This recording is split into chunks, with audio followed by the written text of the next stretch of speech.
इसका बिल्कुल विपरीत विमल इन चीजों को दकियानुसी माना करता था। रोज की तरह विमल अपने मिठाई की दुकान जाने के लिए निकलने की हड़बड़ी में होता है। मैं निकलता हूँ ज्योति, देरी हो जाएगी, दुकान भी खोलनी है मुझे। अजी ध्यान से, आज अमावस्या है, रास्ते में कोई कपड़ा या कुछ भी गिरा हो तो उसे लांग मत दीजिएगा, बगल से चले जाइएगा। अरे ऐसे तो तुम मुझे पागल ही कर दोगी क्या? हाँ, मैं नीचे देख कर चलूं कि सामने से कोई गाड़ी घोड़ा आकर मेरे ऊपर से चला जाए? दोनों हालत में तो मेरी ही मौत है। अरे क्यों सुबह सुबह इतनी अपसुगनी बातें कह रहे हो जी? मेरे गांव में तो ऐसा आंखों के सामने होता हुआ देखा है मैंने, इसीलिए कहती हूँ, वरना मुझे क्या, पड़ोसी को तो नहीं कहना चाहती मैं, पति हैं आप मेरे इसलिए बोल रही हूँ। विमल अपनी मिठाई की दुकान चला जाता है। दुकान पर पहले से ही ग्राहकों की लंबी लाइन लगी हुई थी।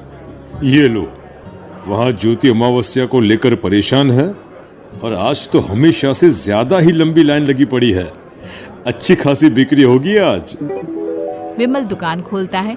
एक के बाद एक ग्राहक उसकी दुकान पर मिठाई ले रहे होते हैं।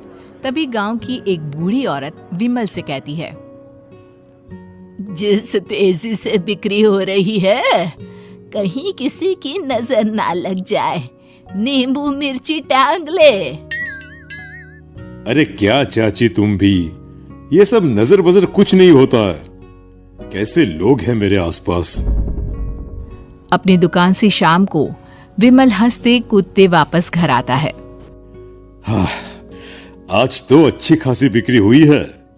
एक महीने में जितनी बिक्री होती है, एक ही दिन में आज उतने पैसे कमा लिए मैंने। ये तो बहुत अच्छा हुआ जी, आज ही घर की नजर उतारी है मैंने, बिक्री तो अच्छी होनी ही थी। अच्छा, तुम खाना लगा दो, सारा माल बिक चुका है। मुझे शहर जाना होगा, कुछ चीजों की जरूरत पड़ेगी। रात भर मिठाई बनाऊंगा, तब जाकर कल सुबह दुकान खोल पाऊंगा। खाना खाकर विमल शहर जाने के लिए निकल पड़ता है। सुनिए जी, ध्यान से जाइएगा, चौरस्ते पर किसी जादू टोने की चीज पर पैर मत रख दीजिएगा। हे भगवान, हद हो गई ज्योति, ये तो मैं जा रहा हूं। विमल गुस्से से शहर जाने निकल पड़ता है।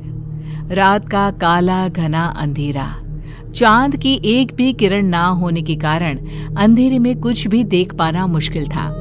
जंगल के बीच के एक अधकच्चे रास्ते से विमल जा रहा होता है।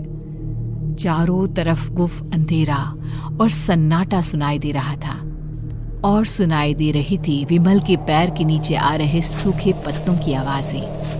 तभी अचानक दूर से उसे कुछ आवाजें सुनाई देती है। अरे, ये इतनी रात को जंगल के रास्ते कौन जा रहा है? शायद कोई टोली होगी। राम नाम सत्य है, राम नाम सत्य है, राम नाम सत्य है, राम नाम सत्य है। धीरे धीरे आवाज कुछ कुछ सुनाई पड़ती है। आवाज धीरे धीरे और नजदीक आती सी लगती है। विमल देखता है कि उसके सामने से सजी धजी सफेद कपड़े में लिपटी एक अर्थी निकल रही है, जिसके साथ 5 लोग ही थे। 4 आदमियों ने उसे कंधा दिया हुआ था। एक मटका लिए आगे आगे बढ़ रहा था। विमल के बिल्कुल सामने आकर अर्थी रुक जाती है।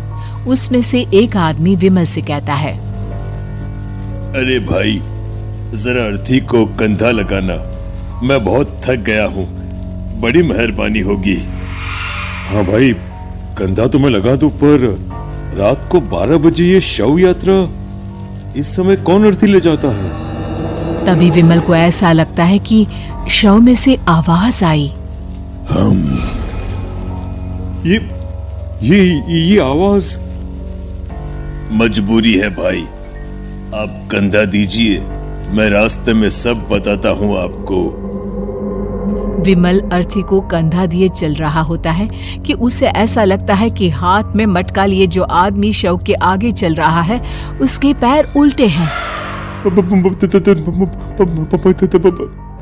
क्या हुआ भाई, हकला क्यों रहे हो?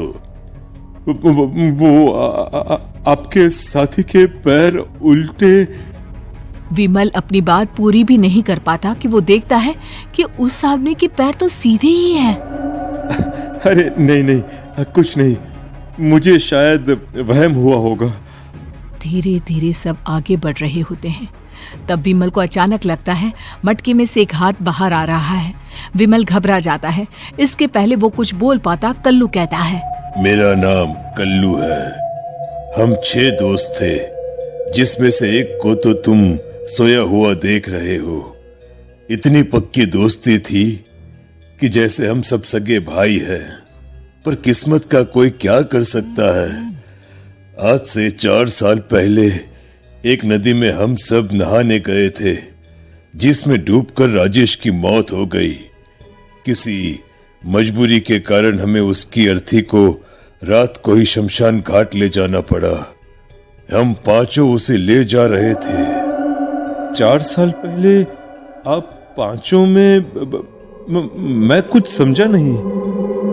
मंकू अपनी गर्दन पीछे घुमाकर अपनी आंखें बड़ी बड़ी कर बीमल से कहता है, अरे भाई, पूरी कहानी खत्म होने दो, फिर बीच में बोल लेना, ठीक है?